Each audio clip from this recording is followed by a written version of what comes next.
Trajan's Column is a monument that was built for the Roman Emperor Trajan. It's located in Rome, Italy, in Trajan's Forum. It was built between the years of 107 and 113 AD, and it actually documents the Roman victory against the Dacians. At the time, Rome was in a financial crisis, and they believed that a Roman victory would increase the resources and the economy of the Roman Empire. The Dacians specifically had gold mines, which was of interest to the Romans. And so, with the gold and riches from the victory of the war, they used this to fund the column. In Stephen Johnson's book, American Dynasty, he discusses the sacrifices and tragedies that occur in a democracy. Um, he says that in order to keep democracy intact, sacrifices must be made. Most of the time, we see these sacrifices made by our soldiers.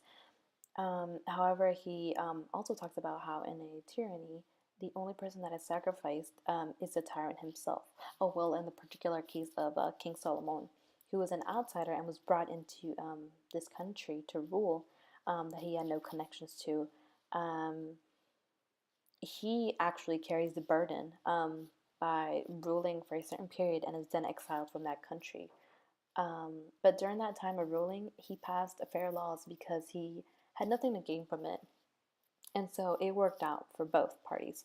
However, Rome's is a little bit of a mixture of both.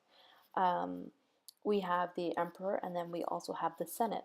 The Senate would generally offer advices on how to govern Rome and the empire, but yet at the end of the day, it was still the ultimate decision of the emperor. Emperor Trajan has been one of the most beloved emperors, even described by the Senate itself as the best ruler. Um, when you look into Trajan's background, Emperor Trajan's background, he was never fully like blood related to the previous uh, emperor. He was like, in a sense, they say adopted, but he was more appointed as the king when the previous king fell ill, and so Trajan is very different. He actually enforces lots of social welfare for the people, and it just goes to show that the two forms, uh, almost in a sense of two forms of democracy and tyranny, are like merged, and it actually works out for the best for the Romans. Well, in this particular case, with this particular emperor. The column stands at 125 feet, including the base. Now, the column can be divided into three main pieces.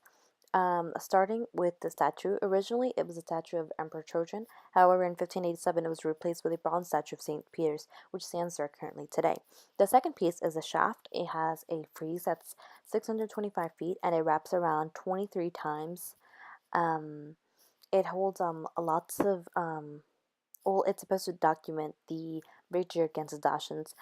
Particularly interesting is that the Romans depict the Dacians as opponents of equal strength. And much of this is located on the base of the column, in which they actually do paint the weaponries of the Dacians, and there's quite a lot to emphasize how these opponents were very strong, and how much the Romans had to overcome.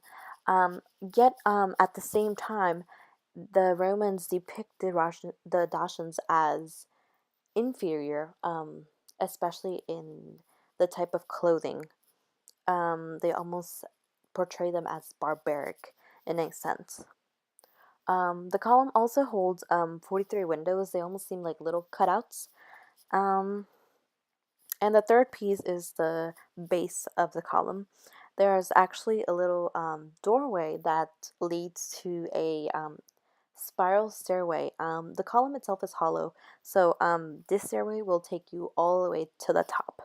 Um, and Another interesting feature about the base is that it actually held Trajan's ashes, his and his wife's, after they both passed away. The significance of the monument is very controversial. Some believe it's a victory monument because there are scenes about the Dacian War. Yet there are also there's only a few scenes of those, but the majority of them are scenes of the army in their daily activities.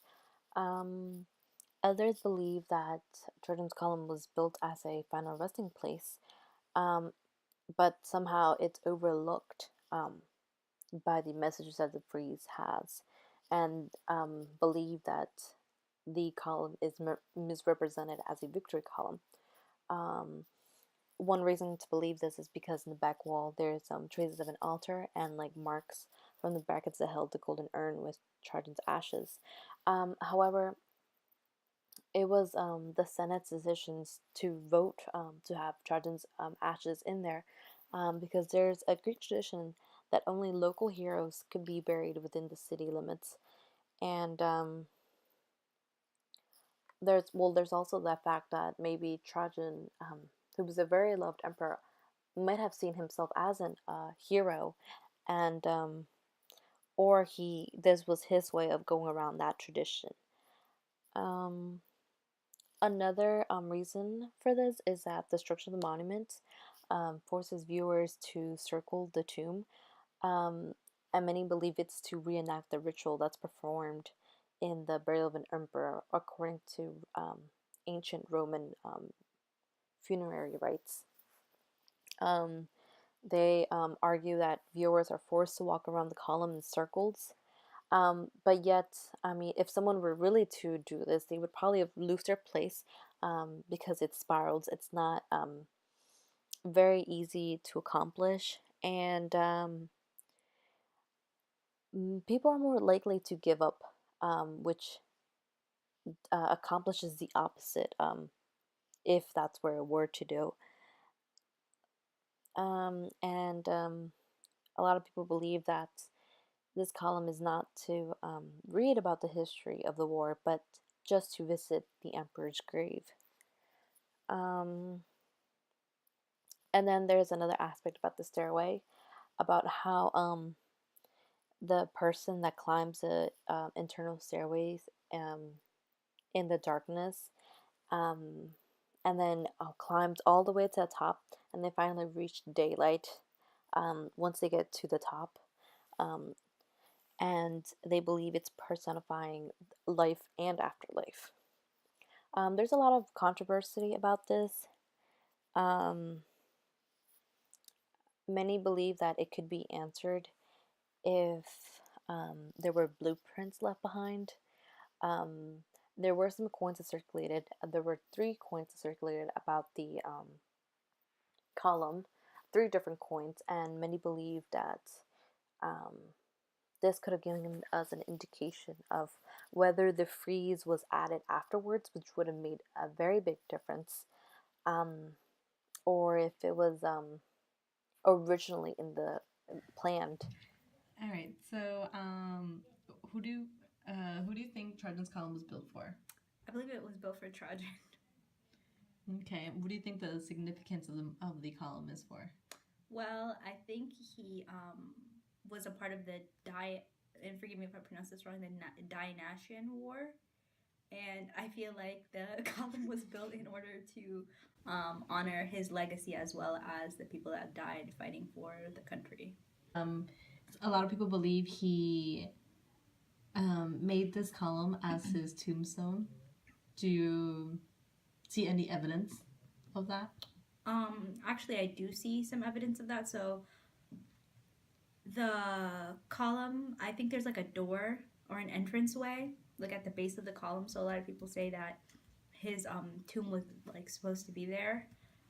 Also, that same base of the tomb was also used as like essentially like in a bastille. So that's where they kept all like the weaponry that they got when they were fighting with other countries, if I remember correctly. So yeah, that tomb was built for him. So I think that the column was built for Emperor Trajan because he won the war, and also the pictures portrayed the battle itself. And I think that it was more of a tombstone than of a victory monument, just because first his ashes were spread around the monument, and second also if it were to be a victory monument, then it would have portrayed more scenes of the war itself than that of the army.